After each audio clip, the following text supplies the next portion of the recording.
ఎవరు పరిగణించరు.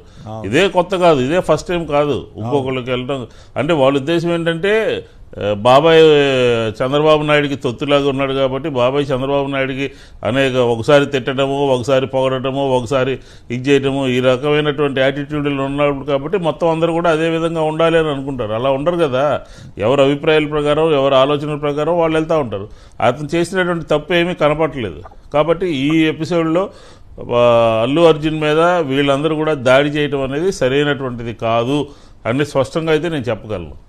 అయితే మరి ఈ పరిణామక్రమం ఎటువైపు దారి చేస్తుంది? పవన్ కళ్యాణ్ ఇప్పుడు తనకు అభిమానులు ఉన్నారని అల్లు అర్జున్ రుజువు చేసుకోవాల్సిన పరిస్థితి ఏర్పడుతుందా? ఈ పరిణామం ఆ సామాజిక వర్గం మీద కూడా ఏమైనా ఇంపాక్ట్ చూస్తుంది?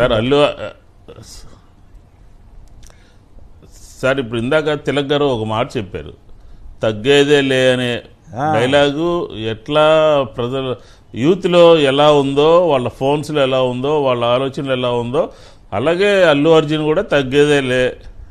కాబట్టి చూస్తారు ఫీల్డ్లో ఎవరెవరు ఏంటనేది తగ్గేదే లేకుండానే అతను కూడా ఇదవుతాడు. ఎందుకు ఇదవ్వాలి? అతను తప్పు చేశాడా? అతను ఏమైనా ఎవరికన్నా దీని కింద ఉండాలా? వాళ్ళ కనుసన్నల్లోనే ఉండాలా? వాళ్ళు ఎలా వాళ్ళ ఆలోచన ప్రకారం ఇతను కూడా నడుచుకోవాలా? వాళ్ళ అభిప్రాయాల ప్రకారం ఇతను కూడా నడుచుకోవాలా? వాళ్ళు ఎవరికి మద్దతు ఇస్తే ఆయన కూడా మద్దతు ఇవ్వాలా? ఇది ఎక్కడ? ఇది అర్థం కావట్లేదు. ఎవరి ఒపీనియన్ ప్రకారం వాళ్ళు వెళ్తారు కదా. కాబట్టి అల్లు అర్జున్ అనేవాడు సినీ ఫీల్డ్లో కానీ ఇటు యూత్లో కానీ ఒక దీని కింద ఉన్నాడు కాబట్టి రాబోయే రోజుల్లోనే వాళ్ళకి అర్థమవుతుంది ఈయనకి ఫ్యాన్స్ ఉన్నారా లేదా, క్రేజ్ ఉన్నా లేదా, లేకపోతే నాకేం తెలియదు అని ఆయన అంటున్నాడు కదా. పుడింగా కాదా అనే విషయాలన్నీ కూడా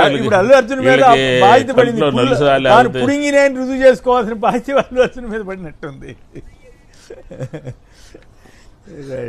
అవును సార్, ఇప్పుడు అంత పెద్ద అవార్డు వచ్చినటువంటి నటుడిని, అంత ఫేమస్ నటుడిని పుడింగా కాదా అని మాట్లాడితే గెలుపు ఓటమి వాళ్ళు మాట్లాడితే ఎట్లాగా? వాళ్ళు పోయినసారి ఎన్నికల్లో ఏం జరిగింది, ఈసారి ఎన్నికల్లో ఏం జరిగింది, ఇవన్నీ తెలుసు కదా. రైట్.